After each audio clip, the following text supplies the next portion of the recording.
Hello everyone.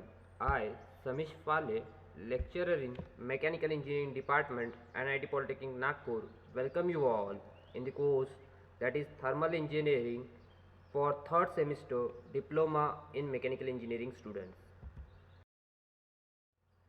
In this course, we already started with our third chapter, that is Steam and Steam Boiler, and today is the second lecture on this chapter, and our today's topic is numerical on steam. So before starting with today's lecture, let us discuss what we can achieve or what we can learn from today's video. आज के video से अपन क्या चीज़ सीखने वाले हैं वो एक बार देख लेते हैं. तो after watching this video the learner will be able to solve numerical on steam generation process. जो स्टीम है उसके ऊपर के अपन क्या कर सकते हैं, आज के वीडियो देखने से अपन न्यूमेरिकल सॉल्व कर सकेंगे. क्लियर है. आज के वीडियो से कौन सा यूनिट आउटकम अचीव्ड होने वाला है वो अपन देख लेते हैं. आज के वीडियो से जो सबसे पहला यूनिट आउटकम अचीव्ड होने वाला है वो है 3A, that is determine dryness fraction for the given steam sample. अपने को एक स्टीम सैंपल गिवन रहेगा, उसका अपन ड्राइनेस फ्रैक्शन फाइंड कर सकेंगे. और जो दूसरा अचीव्ड होने वाला है वो है 3B, represent different various processes on suitable coordinate in the given situation. एक कोई सिचुएशन के ऊपर में अपने को वो जो स्टीम है उसका प्रोसेसेस, डिफरेंट प्रोसेसेस अपन रिप्रेजेंट करेंगे. उसके बाद में जो प्रोग्राम आउटकम्स आज के वीडियो से अचीव्ड होने वाले हैं वो अपन देख लेते हैं. तो आज के वीडियो से जो प्रोग्राम आउटकम अचीव्ड होगा वो सबसे पहला तो अचीव्ड होगा अपना बेसिक नॉलेज. तो ये जो न्यूमेरिकल है इसमें अपने को सॉल्व करने के लिए सबसे पहले अपने को बेसिक नॉलेज रखेंगे मैथमेटिक्स का. उसके बाद में अपने को इससे अपन डिसिप्लिन नॉलेज भी अचीव्ड होने वाला है आज के वीडियो से, मैकेनिकल इंजीनियरिंग जो स्टीम जनरेशन है. उसके बाद में अपन इसकी प्रैक्टिस करने वाले न्यूमेरिकल की तो PO3 अचीव्ड होने वाला है. PO4 अपना डिफरेंट इंजीनियरिंग टूल्स यूज़ कर अपन कैलकुलेटर यूज़ करेंगे तो PO4 अचीव्ड होने वाला है. उसके बाद में PO8 अचीव्ड होने वाला है आपका इंडिविजुअल और टीम वर्क, मतलब इंडिविजुअली आप ये वाले न्यूमेरिकल्स को प्रैक्टिस करोगे तो इंडिविजुअली आपका ये PO अचीव्ड होने वाला है. उसके बाद में नेक्स्ट जो PO अचीव्ड होने वाला है वो है आपका PO9, दैट इज़ कम्युनिकेशन. आपका कम्युनिकेशन आप रिटर्न न्यूमेरिकल सॉल्व करोगे तो उससे कम्युनिकेशंस बढ़ेगा तो PO9. और PO10 है आपका लाइफ लॉन्ग लर्निंग. तो इस वाले जो न्यूमेरिकल आप सॉल्व करेंगे ये लाइफ लॉन्ग आपको याद रहने वाला है. तो ये PO10 भी आज के वीडियो से अपना क्या होने वाला है, अचीव्ड होने वाला है. क्लियर है. उसके बाद में लास्टली आपका अचीव्ड होने वाला है PSO3. क्लियर है. तो चलो आज का अपन अपना टॉपिक स्टार्ट करते हैं. तो उसके पहले सबसे पहले न्यूमेरिकल चालू करने के पहले अपने को पता होना चाहिए न्यूमेरिकल के फॉर्मूलेस. तो कुछ इंपॉर्टेंट फॉर्मूलेस है जो न्यूमेरिकल थर्ड चैप्टर के जो न्यूमेरिकल है उसको सॉल्व करने के लिए यूज़ होंगे. तो वो इंपॉर्टेंट फॉर्मूलेस अपन सबसे पहले देख लेते हैं. तो आपको क्या करना है, ये वीडियो को यहाँ पे पॉज करना है और जो भी फॉर्मूलेस मैं बता रहा हूँ एक एक करके इसी तरीके से आपको इंपॉर्टेंट फॉर्मूलेस आपके कॉपी में भी लिखना है. तो इंपॉर्टेंट फॉर्मूलेस में जो सबसे पहला फॉर्मूला है वो है टोटल हीट, या फिर उसको बोलते हैं एंथैल्पी या हीट रिक्वायर्ड. अगर आपको क्वेश्चन में बोला कि टोटल हीट निकालो या फिर एंथैल्पी निकालो या हीट रिक्वायर्ड निकालो, तीनों चीज़ें में से कोई भी चीज़ आपको अगर क्वेश्चन में निकालने बोला तो आपको ये जो फॉर्मूलेज है इसी फॉर्मूलेज को यूज़ करना है. क्लियर है. सबसे पहला क्या बताया मैंने, फॉर्मूला का टोटल हीट निकालने बोला अगर किसी ने क्वेश्चन में, या एंथैल्पी निकालने बोला या हीट रिक्वायर्ड निकालने बोला, तो ये तीनों चीज़ का मीनिंग एक ही होता है. का टोटल हीट, एंथैल्पी और हीट रिक्वायर्ड, ये तीनों चीज़ का जो आपका मीनिंग है वो क्या है, एक ही होता है. तो अभी ये टोटल हीट, एंथैल्पी और हीट जो रिक्वायर्ड है ये फॉर्मूलेस अपन ने इसके कल के वीडियो में, इसके पहले जो अपन ने वीडियो देखा उसमें अपन ने देखे थे क्या कि उसमें अपन ने देखे थे कि जो स्टीम रहती है वो कितने टाइप की रहती है, 3 टाइप की रहती है. अपन ने वो स्टीम जनरेशन प्रोसेस देखा था, उसमें अपन ने देखा था कितने टाइप की स्टीम रहती है, 3 टाइप की. एक वेट स्टीम रहती है, एक ड्राई स्टीम रहती है और एक रहती है अपनी सुपरहीटेड स्टीम. तो वेट स्टीम बनाने के लिए टोटल हीट कितनी लगेगी या एंथैल्पी कितना लगेगा या हीट कितनी रिक्वायर्ड है, तो उसका एक फॉर्मूला बनेगा वेट स्टीम का. ड्राई स्टीम बनाने के लिए अपने को टोटल हीट कितनी लगेगी तो उसका एक फॉर्मूला बनेगा। उसी तरीके से अगर अपने को सुपर हीटेड स्टीम बनाना है तो वो बनाने के लिए टोटल हीट कितनी लगेगी उसका भी एक अपना क्या रहेगा, डिफरेंट फॉर्मूला रहेगा। मतलब टोटल हीट, एंथैल्पी और हीट रिक्वायर्ड के कितने फॉर्मूले मिलेंगे अपने को, 3। किसके किसके लिए, एक वेट स्टीम के लिए, एक ड्राई स्टीम के लिए और एक सुपर हीटेड स्टीम के लिए। तो एक एक करके अपन फॉर्मूले देखते हैं। तो जो सबसे पहला फॉर्मूला है वो है अपना ड्राई सैचुरेटेड स्टीम का। कौन सी इसका फॉर्मूला है, dry saturated steam. Dry saturated steam मतलब जिसमें वाटर पार्टिकल्स कुछ भी प्रेजेंट नहीं रहेंगे, जिसमें वाटर पार्टिकल कुछ भी प्रेजेंट नहीं रहेंगे। मतलब ड्राइनेस फ्रैक्शन जो रहेगा एक्स, अपन ने कल देखे थे ड्राइनेस फ्रैक्शन को एक्स से रिप्रेजेंट करते हैं। तो जो ड्राइनेस फ्रैक्शन एक्स की वैल्यू रहेंगी वो कितनी रहेंगी, यहाँ पर 1। कितनी रहेंगी अपनी 1। तो आपको हरदम याद रखना है कि ड्राई सैचुरेटेड स्टीम जो रहेंगी उसका ड्राइनेस फ्रैक्शन कितना रहता है, 1 रहता है। उसका ड्राइनेस फ्रैक्शन कितना रहता है, 1 रहता है। तो ड्राई स्टीम बनाने के लिए अपने को हीट जो लगेंगी वो किससे निकालेंगे वो अपन देखते हैं। तो ड्राई स्टीम बनाने के लिए जो हीट अपने को कितनी लगेंगी उसका फॉर्मूला है एच। एच बोले तो एंथैल्पी को भी रिप्रेजेंट करता है, टोटल हीट को भी और हीट रिक्वायर्ड। तो आपको कुछ भी निकालने बोला तो उसको एच से। तो ड्राई सैचुरेटेड स्टीम को कितनी हीट लगेंगी बनाने के लिए उसका फॉर्मूला एम ब्रैकेट में H F plus H F g. क्या है, एम ब्रैकेट में H F plus H F G. तो ये जो एम है, ये जो एम है ये क्या है, मास ऑफ वाटर। एम क्या है, मास ऑफ वाटर। अपने को कितने पानी की स्टीम बनाना है तो ये एम होता है अपना मास ऑफ वाटर। ये अपने को दिया रहेगा क्वेश्चन में। उसके बाद में एच एफ बोले होता है अपना सेंसिबल हीट या एंथैल्पी जो कि वेट इसकी रहेंगी। क्लियर है, एंथैल्पी जो वेट रहेगा या फिर उसको बोला जाता है अपना कौन सा, सेंसिबल हीट। कल के इसमें ही मैंने बताया था आपको एच एफ क्या होता है अपना सेंसिबल हीट। ये ऐसी हीट जो सिर्फ अपना क्या करती है, टेम्परेचर बढ़ाती है। जो सिर्फ क्या करने का काम करती है, टेम्परेचर बढ़ाती है, फेस को चेंज नहीं करती है। क्लियर है। तो एच एफ क्या है अपनी specific heat, H F g क्या है specific latent heat. H F g क्या है अपना latent heat. H F g क्या है लैटेंट हीट। तो ये दोनों चीजें एच एफ और एच एफ जी अपने को निकालना पड़ता है स्टीम टेबल से। ये कहाँ से निकालना पड़ता है अपने को, स्टीम टेबल से। ये दोनों चीजें अपने को निकालना पड़ता है स्टीम टेबल से। वो कैसे निकालना है मैं आगे में बताऊंगा। आपको सिर्फ इतना याद रखना है, ड्राई सैचुरेटेड स्टीम के लिए अपने को टोटल हीट, अगर कोई स्टीम वाटर दिया है अपने को कुछ और उसका अपने को स्टीम बनाना है, कौन सी स्टीम बनाना है, ड्राई सैचुरेटेड स्टीम। तो उसका फॉर्मूला क्या रहेगा, H equals to M bracket में H F plus H F G. तो एच एफ बोले तो अपना क्या होता है एंथैल्पी जो कि लिक्विड के लिए रहेंगी, एच एफ जी अपना वेट के लिए जिसमें मिक्सचर है, क्या लिक्विड भी है और वेपर भी है। और इसको एच एफ बोले तो इसको बोला जाता है sensible heat, H F G इसको बोला जाता है लैटेंट हीट। और ये दोनों चीज़ें कैसे निकालेंगे अपन, स्टीम टेबल से। और ये स्टीम टेबल से अपने को ये पर्टिकुलर प्रेशर के ऊपर में निकालना पड़ता है। काय के ऊपर में निकालना पड़ता है, पर्टिकुलर प्रेशर के ऊपर में। तो ये प्रेशर अपने को क्वेश्चन में दिया रहेगा। कल जैसे अपन ने देखे थे कि एटमॉस्फेरिक प्रेशर के ऊपर में अपना जो हीट निकलता था उसके लिए सेंसिबल हीट कम लगता था, लैटेंट हीट ज़्यादा लगता था। एटमॉस्फेरिक प्रेशर जैसा अपन ने बढ़ा दिए तो वहाँ पे सेंसिबल हीट ज़्यादा लग रहा था, लैटेंट हीट कम लग रहा था। क्लियर है। तो इस तरीके से ये अपने को प्रेशर दिया हुआ रहेगा क्वेश्चन में। तो आपको सभी को ड्राई सैचुरेटेड स्टीम का फॉर्मूला पता चल गया, क्या है, H is equals to mass bracket में H F plus H F G. Clear है। अभी उसी तरीके से अपन देखते हैं फॉर्मूला किसके लिए, वेट स्टीम के लिए। तो फॉर वेट स्टीम दूसरा फॉर्मूला अपना क्या के लिए, वेट स्टीम के लिए।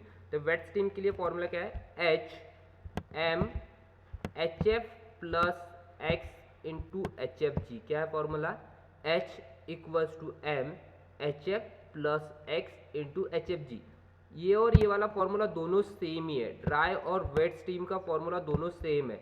अगर सिर्फ चेंज क्या है, यहाँ पे x लिखा है मैंने, एच एफ जी के साथ में मैं क्या मल्टीप्लाई कर रहा हूँ, x को मल्टीप्लाई कर रहा हूँ। यहाँ पे कोई भी टर्म मल्टीप्लाई नहीं किए। अगर मैंने यहाँ पे x को मल्टीप्लाई भी किया, अगर मैंने एच एफ जी में यहाँ पे x को मल्टीप्लाई भी किया तो ड्राइनेस फ्रैक्शन की वैल्यू ड्राई स्टीम के लिए कितनी रहती है, 1। तो ये 1 रहेंगी। तो ये 1 multiply by any nothing is equals to वही रहेगा। तो इसीलिए यहाँ पे मैंने x नहीं लगाने। तो वैसी फॉर्मूला अपना दोनों वेट स्टीम और ड्राई स्टीम का क्या रहता है, सेम ही रहता है। तो h equals to wet steam के लिए फॉर्मूला क्या, मास ब्रैकेट में एच एफ बोले तो sensible heat plus x dryness fraction multiply by h F G. तो ड्राइनेस फ्रैक्शन अपने को क्वेश्चन भी दिया रहेगा, एच एफ और एच एफ जी अपन स्टीम टेबल से निकालेंगे, मास अपने को क्वेश्चन में गिवन रहेगा, अगर नहीं गिवन है तो मास अपन हरदम अज्यूम कर लेंगे कितना 1 kg। तो समझ में आया सबको वेट स्टीम का भी फॉर्मूला क्या है, टोटल हीट निकालने का H equals to M bracket में H F plus x into H F G.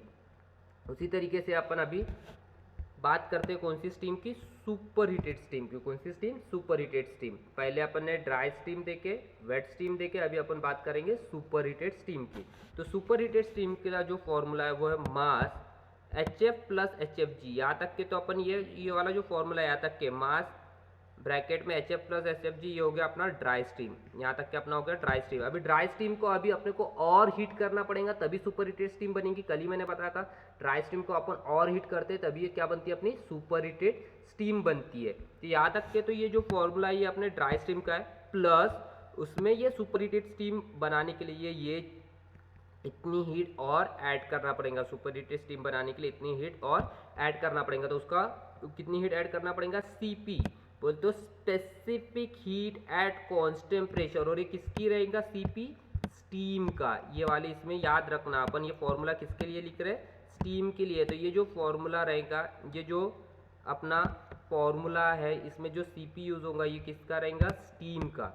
T soup बोले तो क्या होता है अपना सुपर हीटेड टेम्परेचर। स्टीम कितने टेम्परेचर के ऊपर में सुपर हीटेड हुई है ये अपने को क्वेश्चन में गिवन रहेगा। ये क्या है, टी सूप बोले तो super heated temperature of steam, और टी सेट बोले तो होता है saturation temperature of steam. Saturation temperature बोले तो वो टेम्परेचर जिसके ऊपर में अपना क्या होता है, स्टीम जनरेट होती है, वाटर कन्वर्ट होता है क्या में, स्टीम में। तो उस वाले टेम्परेचर को बोलते हैं अपन सैचुरेशन टेम्परेचर। तो सुपर हीटेड स्टीम की अगर बनाने के लिए कितनी हीट लगेगी अगर वो निकालना है तो उसका फॉर्मूला क्या रहेगा, m h F plus H F G. यहाँ तक के तो ये ड्राई स्टीम का है, प्लस उसमें करेंगे क्या, c p t sup minus t sat. तो टी सूप अपने को क्या से मिलेगा, क्वेश्चन में गिवन रहेगा।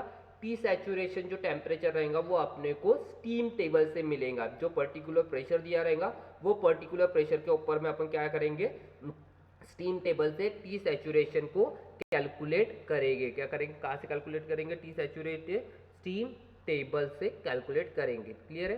तो यहाँ पे वेर एम इज मास काय में रहेगा, केजी में, ये मैंने बता दिया already. H F is sensible heat जो कि अपने को किलो जूल पर केजी में मिलेंगी और रखना उसी में है। H F G is latent heat जो कि अपने को किलो जूल पर केजी में ही रखना है। उसके बाद में एक्स के अपना ड्राइनेस फ्रैक्शन, एक्स के अपना ड्राइनेस फ्रैक्शन जिसकी कोई भी यूनिट नहीं होती है। उसके बाद में सी पी क्या है, स्पेसिफिक हीट ऑफ स्टीम जो जूल पर, ये सॉरी इसको भी अपने को किलो जूल में ही रखना है। ये भी अपना स्पेसिफिक हीट क्या में रहेंगी, किलो जूल पर केजी केल्विन। अगर ये क्वेश्चन में वैल्यू गिवन है तो ठीक है, अगर नहीं गिवन है तो हरदम अज्यूम कर लेने का सीपी की वैल्यू 2.3। हरदम अज्यूम करेंगे सीपी की वैल्यू कितना, 2.3 किलो जूल पर केजी केल्विन। किसके लिए, स्टीम के लिए। किसके लिए, स्टीम के लिए। अगर अपने को क्वेश्चन में स्टीम के लिए स्पेसिफिक हीट ऑफ स्टीम नहीं दिया है तो अपने को अगर यूटिलाइज करना है तो वहाँ पे अज्यूम करने का 2.3 किलो जूल पर केजी केल्विन। क्लियर है। उसके बाद में टी सूप क्या होता है, temperature of super heated steam, और टी सैचुरेशन क्या होता है, टेम्परेचर ऑफ सैचुरेटेड स्टीम। तो temperature of super heated steam is T soup, temperature of saturated steam is T sat. तो अगर आपको क्वेश्चन में बोला कि एंथैल्पी निकालो, टोटल हीट निकालो या हीट रिक्वायर्ड निकालो, इसके ऊपर में एक क्वेश्चन कंपलसरी 4 मार्क के लिए पूछता है एमएसबीटी में। तो आपको क्या बोलेगा वो, एक तो टोटल हीट निकालो, एंथैल्पी निकालो या हीट रिक्वायर्ड निकालो। तो आपको सबसे पहले उसमें आइडेंटिफाई करना है कि स्टीम कौन सी दी हुई है, ड्राई स्टीम दी हुई है, वेट स्टीम दी हुई है कि सुपर हीटेड स्टीम दी हुई है। तो उसके बाद में आपको अगर आइडेंटिफाई होगा कि ड्राई स्टीम दी हुई है तो आप फॉर्मूला कौन सा लगाओगे, ड्राई स्टीम वाला। आप कौन सा फॉर्मूला लगाओगे उसमें, ये एच ड्राई स्टीम होगा। अगर आपको स्टीम वेट स्टीम दी है तो यहाँ पे फॉर्मूला कौन सा लगाओगे अपन, वेट स्टीम वाला। अगर सुपर हीटेड स्टीम दी है तो अपन फॉर्मूला लगाएंगे सुपर हीटेड स्टीम वाला। क्लियर है। तो ये फॉर्मूला था अपना काय के लिए, टोटल हीट या एंथैल्पी या ये हीट रिक्वायर्ड के लिए। क्लियर है। तो नेक्स्ट अपन फॉर्मूला देखते हैं अभी। तो जो नेक्स्ट फॉर्मूला है वो वॉल्यूम ऑन टोटल हीट। जब अपन ने हीट सप्लाई किए, अपन ने टोटल हीट सप्लाई किए तो कितना वॉल्यूम अपना जनरेट हुआ, कितना वॉल्यूम जनरेट हुआ, स्टीम का कितना वॉल्यूम जनरेट हुआ वो भी आपको कभी कभार निकालने बोलता है। क्या कि वॉल्यूम निकालो कितना जनरेट हुआ, कि जितनी हीट सप्लाई की है उतनी कितना वॉल्यूम जनरेट हुआ। तो अपन ने टोटल हीट कितने इसके लिए निकाले थे, कितनी चीज़ों के लिए निकाले, 3 चीज़ों के लिए, एक तो ड्राई स्टीम के लिए, वेट स्टीम के लिए और सुपर हीटेड स्टीम के लिए। तो वॉल्यूम भी कितने स्टीम का बनेगा, टोटल हीट के हिसाब से वॉल्यूम भी चेंज होगा। एक तो ड्राई स्टीम का वॉल्यूम अलग रहेगा, वेट स्टीम का वॉल्यूम अलग रहेगा और सुपर हीटेड स्टीम का वॉल्यूम अलग रहेगा। तो अपन एक एक करके उसके भी अपन फॉर्मूले देखते हैं। तो सबसे जो पहला फॉर्मूला वो रहेगा अपना ड्राई सैचुरेटेड स्टीम का। सबसे पहला फॉर्मूला कौन सा, अपना ड्राई सैचुरेटेड स्टीम का। तो वॉल्यूम को जो अपन डिनोट करते हैं वो डिनोट करते हैं कैसे, वी से। वॉल्यूम को जो डिनोट करते हैं वो कैसे डिनोट करते हैं, वी से। और ड्राई सैचुरेटेड स्टीम के लिए जो वॉल्यूम रहेगा वो रहेगा v g. Dry saturated steam के लिए जो वॉल्यूम रहेगा वो रहेगा वी जी, जो रहता है अपना स्पेसिफिक वॉल्यूम। वी जी को बोलते हैं स्पेसिफिक वॉल्यूम। वीजी को क्या बोलते हैं, specific volume of steam. V g is nothing but क्या अपना स्पेसिफिक वॉल्यूम ऑफ स्टीम, जो कि रहेगा मीटर क्यूब पर केजी में, जो कि रहेगा अपना काय में मीटर क्यूब पर केजी में, जो कि काय में रहेगा अपना मीटर क्यूब पर केजी में। तो ड्राई सैचुरेटेड स्टीम के लिए अगर अपने को वॉल्यूम निकालना है तो क्या रहेगा, capital v, volume is equals to क्या रहेगा, v g. Volume is equals to v g, जो कि रहेगा अपना स्पेसिफिक वॉल्यूम। वी जी को क्या बोलते हैं, स्पेसिफिक वॉल्यूम, जो कि अपनी उसकी यूनिट करेंगी मीटर क्यूब पर के जी। और ये वी जी अपने को कहाँ से मिलेगा, स्टीम टेबल से। कहाँ से मिलेगा, स्टीम टेबल से। अपने को जो प्रेशर दिया रहेगा उस प्रेशर के ऊपर में अपन स्टीम टेबल से ये वी जी की वैल्यू कैलकुलेट करेंगे। कैसा कैलकुलेट करना है वो मैं आपको स्टीम टेबल जब पढ़ाऊंगा तब बताऊंगा। क्लियर है। तो ड्राई सैचुरेटेड स्टीम के लिए वॉल्यूम कैसा निकालना है समझ में आ गया, V equals to v g. उसी के लिए वैसे ही अपन देखते हैं फॉर वेट स्टीम। तो नेक्स्ट जो अपना फॉर्मूला है वो क्या इसके लिए, फॉर वेट स्टीम। तो V इक्वल्स टू क्या अपना x into v g. Dry steam के लिए क्या था सिर्फ वी जी। दोनों फॉर्मूले सेम है। मैंने बताया ना ड्राई स्टीम के लिए ड्राइनेस फ्रैक्शन अपना 1 रहता है। अगर यहाँ पे मैं 1 से भी मल्टीप्लाई कर दूंगा तो 1 into v ji is we जी हो जाएगा। तो उसी तरीके से फॉर वेट स्टीम क्या रहेगा फॉर्मूला, वॉल्यूम का V equals to x into v g. For wet steam volume क्या रहेगा, V equals to x into v g. क्या रहेगा formula, V equals to x into v g. ये अपने को गिवन रहेगा क्वेश्चन में। ड्राइनेस फ्रैक्शन अपने को गिवन रहेगा क्वेश्चन में। वी जी अपन स्टीम टेबल से निकालेंगे। और वी जी क्या होता है, अपना स्पेसिफिक वॉल्यूम, जिसकी यूनिट रहेंगी अपनी मीटर क्यूब पर केजी में। अभी नेक्स्ट देखते हैं अपन फॉर सुपर हीटेड स्टीम। तो फॉर सुपर हीटेड स्टीम के लिए फॉर्मूला क्या है, V super heated divided by T sup equals to v g divided by T saturated. क्या है formula, V sup divided by T sup equals to v g divided by T sat. V sup is nothing but क्या अपना volume of super heated steam, T sup is temperature of super heated steam, Vg is अपना कौन सा specific volume और T set is saturation temperature. तो इसमें से अपन T soup निकाल देंगे। Vg अपने को कहाँ से मिलेगा, स्टीम टेबल से।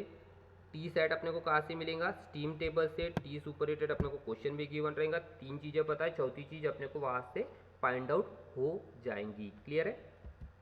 यार यहाँ पे लिख देता मैं, V सुपर हीटेड क्या है, specific volume of super heated steam लिख दिया मैंने। Vg क्या है, specific volume at saturated vapour. Saturated vapour के ऊपर में जो वॉल्यूम रहेगा उसको Vg बोलते हैं अपन। क्लियर है। तो नेक्स्ट चीज पढ़ते हैं अपन स्टीम टेबल। अभी मैंने बताया ना कि अपने को स्टीम टेबल से वैल्यूज लेना है। तो स्टीम टेबल से वैल्यूज लेने का कैसा, तो यहाँ पे आप देखो इस तरीके से आपको एक स्टीम टेबल मिलेगा। उसमें आपको जाना है टेबल नंबर 2 में। आपको जो भी न्यूमेरिकल सॉल्व करना है अपने वाले ये वाला जो चैप्टर है, चैप्टर नंबर 3 में, उसमें आपको स्टीम टेबल यूज़ करना है। और स्टीम टेबल यूज़ करके आपको वहाँ पे टेबल नंबर 2 यूज़ करना है। कौन सा यूज़ करना है, टेबल नंबर 2।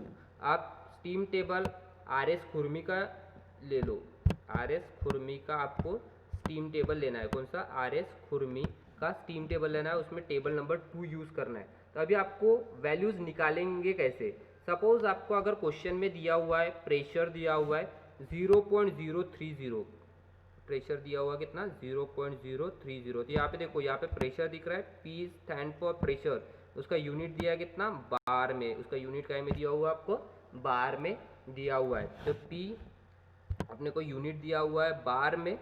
क्लियर है। तो और अपने को क्वेश्चन में अगर प्रेशर दिया हुआ है 0.30 और इसके ऊपर में अपने को बाकी वैल्यूज कैलकुलेट करना है। तो ये देखो सबसे पहला टीएस दिख रहा है आपको, टीएस इज नथिंग बट मैंने बताया था क्या था अपना सैचुरेशन टेम्परेचर। कौन सा टेम्परेचर था अपना सैचुरेशन टेम्परेचर, उसकी यूनिट भी यहाँ पे दिया हुआ है। सैचुरेशन टेम्परेचर का में ये डिग्री सेल्सियस में, तो अपने को 0.030 के ऊपर में अगर सैचुरेशन टेम्परेचर कैलकुलेट करना है डिग्री सेल्सियस में, तो उसका टेम्परेचर कितना मिलेगा, ये देखो यहाँ से ऐसा हॉरिजॉन्टली जाने का, कहाँ पर जाने का अपने को हॉरिजॉन्टली, जो भी वैल्यूज निकालना है उसके लिए अपने को जाना पड़ेगा हॉरिजॉन्टली। तो यहाँ पे देखो प्रेशर दिया हुआ है बार में 0.030, टेम्परेचर ये कौन सा टेम्परेचर रहेगा अपने को यहाँ से स्टीम टेबल से जो टेम्परेचर मिलेगा वो कौन सा टेम्परेचर मिलेगा, सैचुरेशन टेम्परेचर, उसका यूनिट क्या रहेगा डिग्री सेल्सियस। तो अपने को वैल्यू मिल रही है उसकी कितनी, सैचुरेशन टेम्परेचर की 2.1, 0.30 बार के ऊपर में सैचुरेशन टेम्परेचर कितना है 2.1 डिग्री सेल्सियस, ये निकल गया। फिर उसके बाद में अपने को नेक्स्ट उसके बाजू में देखो कॉलम दिया हुआ है स्पेसिफिक वॉल्यूम का, काय का कॉलम दिया हुआ है स्पेसिफिक वॉल्यूम का, जो कि यूनिट अपनी दी हुई है उसकी क्या है मीटर क्यूब पर केजी। अपने को वॉल्यूम दिया है स्पेसिफिक वॉल्यूम का, उसमें अपने को यूनिट दिया है मीटर क्यूब पर केजी। तो इसमें आपको जो वॉल्यूम लेना है वो सिर्फ आपको कंसीडर करना है इसमें का कौन सा वीजी वाला, कौन सा कंसीडर करना है आपको वीजी, दूसरा वाला वॉल्यूम कंसीडर करने का नहीं।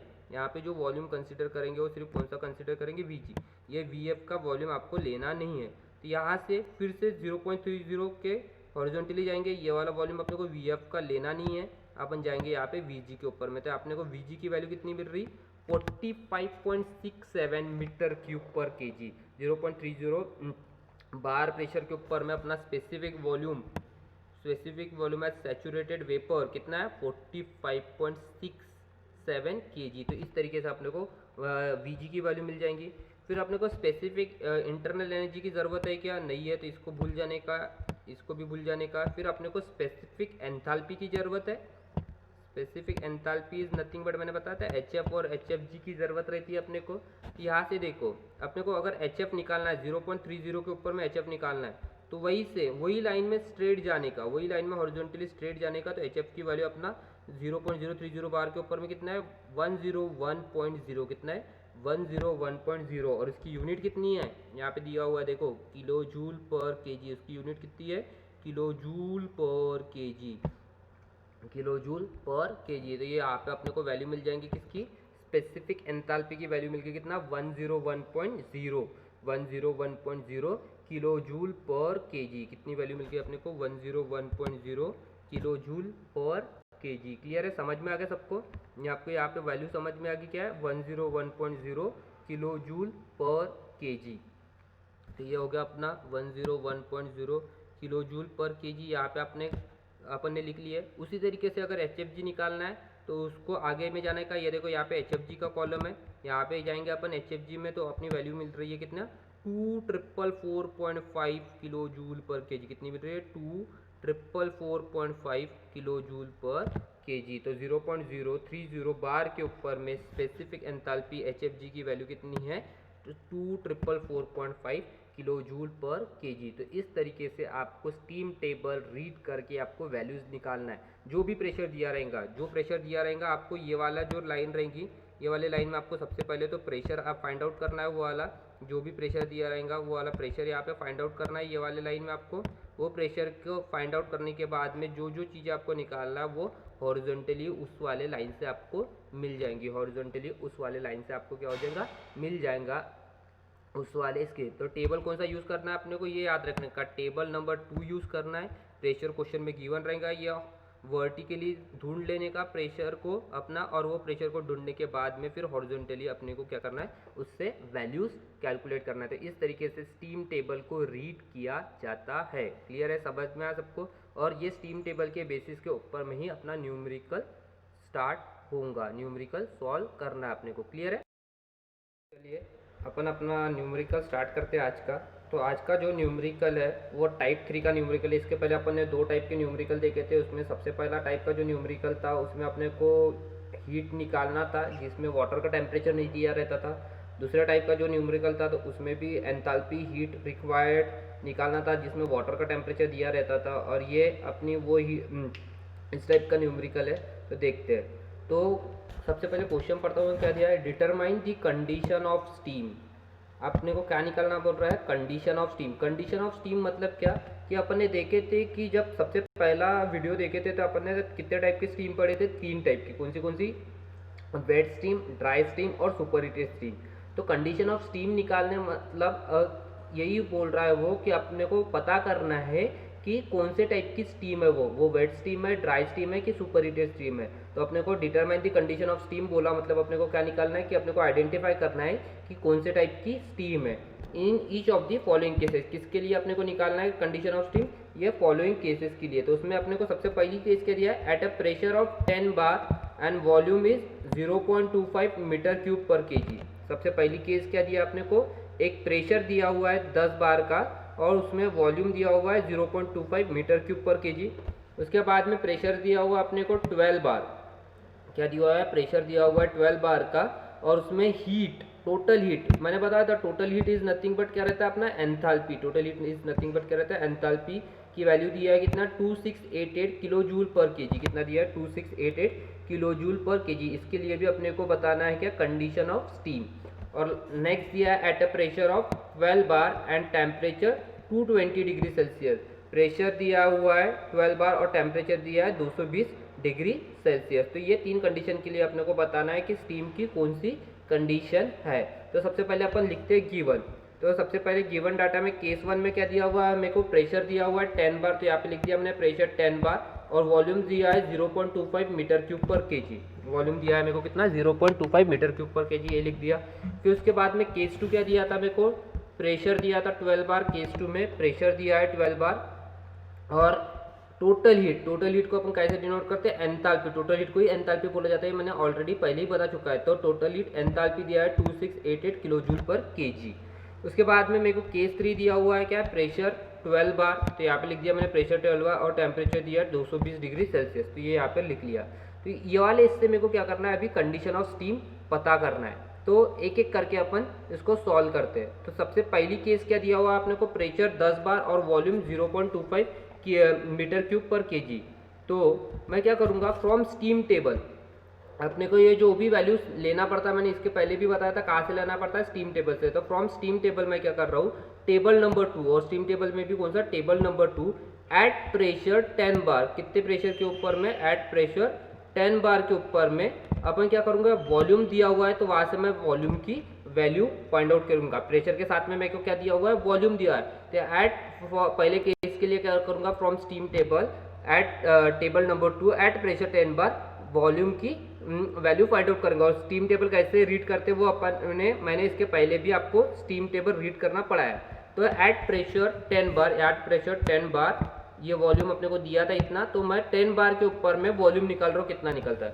तो मेरे को स्टीम टेबल से मैं क्या करूँगा, स्टीम टेबल में सबसे पहले टेबल नंबर 2 में जाऊँगा। टेबल नंबर 2 में जाने के बाद में वहाँ पे प्रेशर वाले कॉलम में आइडेंटिफाई करूँगा, क्या फाइंड करूँगा, सबसे पहले प्रेशर 10 बार, और 10 बार फाइंड करने के बाद में जाऊँगा मैं कहाँ पे, हॉरिजॉन्टली। कहाँ पर जाऊँगा, हॉरिजॉन्टली, और हॉरिजॉन्टली जाऊँगा और वहाँ पे ऊपर में मेरे को मिलेगा क्या, स्पेसिफिक वॉल्यूम वाला एक कॉलम, जहाँ पे मेरे को वॉल्यूम 2 मिलेंगे, एक VF मिलेगा और एक VG मिलेगा। कितने वॉल्यूम मिलेंगे मेरे को, 2 वॉल्यूम, एक VF और एक VG। तो उसमें से मैं क्या करूँगा, कौन सा वॉल्यूम लिखूंगा यहाँ पे, एट प्रेशर 10 बार VG वाला, कौन सा वॉल्यूम लिखूंगा यहाँ पे मैं, एट प्रेशर 10 बार VG वाला। तो यहाँ पे मैंने VG वाला वॉल्यूम लिखा, तो मेरे को स्टीम टेबल से जो वॉल्यूम की वैल्यू मिली है वो मिली है 0.19430। कितनी मिली है, 0.19430 metre cube per KG kelvin. कितनी मिली है, 0.19430 metre cube per KG kelvin. तभी मेरे को देखो स्टीम टेबल से जो वैल्यू मिली है वो मिली है 0.19430। मेरे को क्वेश्चन में वैल्यू जो दिया है वो दिया है 0.25। मतलब जो क्वेश्चन में जो वैल्यू दिया हुआ है वो वैल्यू क्या है, ज़्यादा है सैचुरेटेड वैल्यू से। और ये जी बताया मैंने, ये काय के लिए रहता है, सैचुरेटेड वेपर के लिए रहता है, जी फॉर गैस, मतलब gas is nothing but vapour. तो ये जो वैल्यू दिया आपने को वॉल्यूम की, ये गैस की, सैचुरेटेड वेपर की कितनी वैल्यू मिल रही है स्टीम टेबल से, 0.19430। और जो अपने को वॉल्यूम दिया है, जो अपने को वॉल्यूम दिया है क्वेश्चन में, वो कितना दिया है, 0.25 मीटर क्यूब कर केजी। मतलब क्वेश्चन में वॉल्यूम क्या दिया आपने को, ज़्यादा दिया है, और जो अपने को स्टीम टेबल से मिल रहा है वो वॉल्यूम क्या है, कम है। तो जब भी ऐसा आएगा कि क्वेश्चन में जो वैल्यू दी है वो वैल्यूज क्या है, बड़ी है स्टीम टेबल के वैल्यू से। क्या बोला मैंने, क्वेश्चन में जो वैल्यू दी है वो वैल्यू बड़ी है किससे, स्टीम टेबल के वैल्यू से। तो हरदम वो स्टीम क्या रहेंगी, सुपर हीटेड स्टीम। हरदम वो स्टीम कौन सी रहेंगी, सुपर हीटेड स्टीम। ये आपको हरदम याद रखना है कि जब भी क्वेश्चन में जो वैल्यू दिया है अपने को, वो वैल्यू अगर बड़ी है स्टीम टेबल के वैल्यू से, तो वो स्टीम हरदम कौन सी रहेंगी, सुपर हीटेड स्टीम। अगर क्वेश्चन में जो वैल्यू दिया है वो स्टीम टेबल के वैल्यू से कम है, अगर क्वेश्चन में जो वैल्यू दिया है अगर वो स्टीम टेबल के वैल्यू से कम है, तो हरदम ये याद रखना कि वो जो वैल्यू रहेंगी वो कौन सी रहेंगी, अपनी स्टीम कौन सी रहेंगी, वेट स्टीम। और उसी तरीके से अगर दोनों वैल्यू, क्वेश्चन में जो वैल्यू दिया है और स्टीम टेबल में जो वैल्यू है, अगर वो दोनों इक्वल रहेंगे तो स्टीम कौन सी रहेंगी, अपनी ड्राई स्टीम। तो यहाँ पे क्वेश्चन में जो वैल्यू दिया है वो क्या है, ज़्यादा है, तो स्टीम कौन सी रहेंगी, अपनी सुपर हीटेड स्टीम। तो अपने को वही सबसे पहले कंडीशन ऑफ स्टीम निकालना है। तो यहाँ पे लिख दिया मैंने, since the given value is greater than saturated value, और ये जो वैल्यू रहती है अपनी कौन सी रहती है, saturated. Since the given value is greater than saturated value, therefore steam is क्या है, अपनी सुपर हीटेड। देयरफॉर स्टीम क्या है, सुपर हीटेड।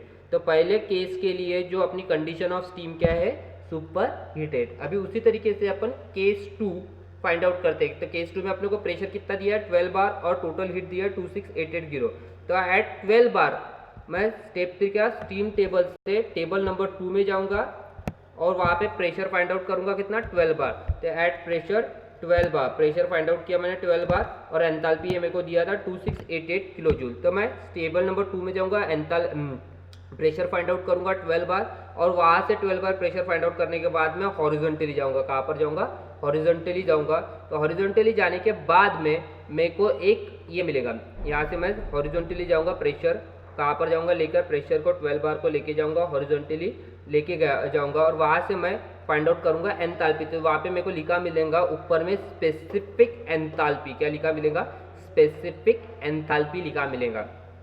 क्या लिखा मिलेगा मेरे को, स्पेसिफिक एंथैल्पी। तो वहाँ पे जो आप स्पेसिफिक एंथैल्पी आप देखोगे तो वहाँ पे 3 वैल्यूज मिलेंगी आपको, मिलेंगे एक HF, एक मिलेंगे HFG और एक मिलेगी HG। कितनी वैल्यूज मिलेंगी वहाँ पे, 3 वैल्यू, एक HF, एक HFG और एक HG। तो उसमें से आपको जो वैल्यू यहाँ पर लिखना है वो वैल्यू लिखना है HG की। कौन सी वैल्यू लिखोगे आप यहाँ पे, HG की। तो मैं स्टीम टेबल से HG की वैल्यू फाइंड आउट किया 12 बार के ऊपर में, तो मेरे को मिली कितने, 2782.7 स्टीम टेबल से मेरे को HG की वैल्यू कितनी मिली, 2782.7। तो जब मैंने यहाँ पे देखा कि यहाँ पर मेरे को वैल्यू मिली है 2782.7, और जो अपने को क्वेश्चन में गिवन है वो है 2688, तो क्वेश्चन में जो वैल्यू गिवन है वो अपना स्टीम टेबल के वैल्यू से क्या है, कम है। तो ये स्टीम कौन सी रहेंगी, अपनी ये स्टीम रहेंगी वेट स्टीम। तो यहाँ पे लिखूंगा since the value is less than saturated value, जो अपने को वैल्यू दिया है, जो since given value is less than saturated value, अपने को जो वैल्यू दिया है वो क्या है, कम है सैचुरेटेड वैल्यू से,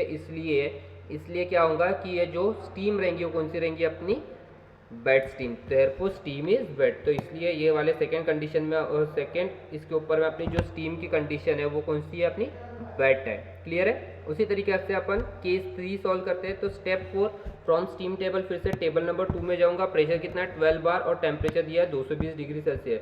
तो मैं 12 बार के प्रेशर के ऊपर में जाऊंगा, 12 बार के ऊपर में जाऊंगा, प्रेशर ढूंढूंगा टेबल नंबर 2 में, और वहाँ से जो टेम्परेचर रहता है, सैचुरेशन टेम्परेचर TS नाम से मैंने बताया था, वो टेम्परेचर की वैल्यू लिखना है। तो टी सैचुरेटेड की वैल्यू मेरे को जो क्वेश्चन में वहाँ पे स्टीम टेबल से मिल रही है वो मिल रही है 188.0 डिग्री सेल्सियस। कितनी मिल रही है, 188.0 डिग्री सेल्सियस। तो आप देख रहे हो क्वेश्चन में जो वैल्यू दिया है वो स्टीम टेबल के वैल्यू से क्या है, अपनी ज़्यादा है। क्वेश्चन में जो वैल्यू गिवन है वो स्टीम टेबल के वैल्यू से कौन सी क्या है, अपनी ज़्यादा है। तो ये कौन से टाइप की स्टीम रहेंगी, अपनी कौन से टाइप की स्टीम है ये स्टीम रहेंगी अपनी सुपर हीटेड स्टीम। तो since given value is greater than saturated value, given value क्या है, ग्रेटर है सैचुरेटेड वैल्यू से, since given value is greater than saturated value, therefore steam is क्या है, अपनी सुपर हीटेड। ये स्टीम कौन सी रहेंगी, अपनी सुपर हीटेड। तो समझ में आया। तो इसी तरीके से आपको केस 3 के न्यूमेरिकल सॉल्व करना है। आपको क्या क्या गिवन रहेगा, आपको कंडीशन ऑफ स्टीम निकालने बोलेगा, उसमें आपको प्रेशर गिवन रहेगा, उसके साथ में एक तो वॉल्यूम रहेगा, या फिर एंथैल्पी रहेंगी, या फिर टेम्परेचर रहेगा। तो आपको क्या करना है, अगर जो भी चीज़ गिवन है, जो प्रेशर के ऊपर में आपको वॉल्यूम गिवन है, तो उस प्रेशर के ऊपर में आपको Vg की वैल्यू निकालना है। अगर टेम्परेचर गिवन है तो आपको सैचुरेशन टेम्परेचर निकालना है वो प्रेशर पे।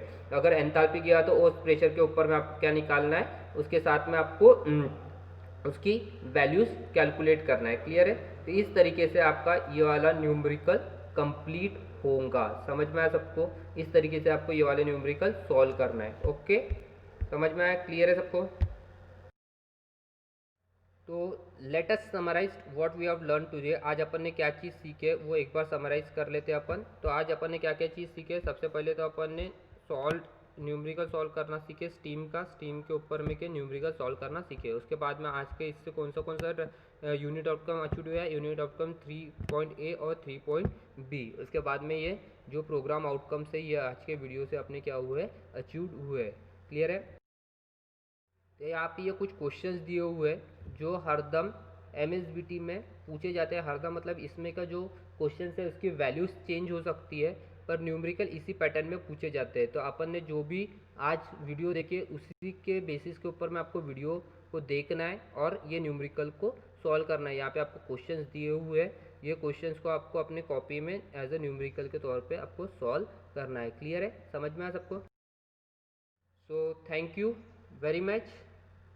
और अगर किसी को भी कुछ भी डाउट है इस वीडियो से रिलेटेड तो आप मुझे डायरेक्टली कांटेक्ट कर सकते हो। मेरी कांटेक्ट डिटेल यहाँ पे दिया हुआ है। So thank you very much and happy learning. Thank you.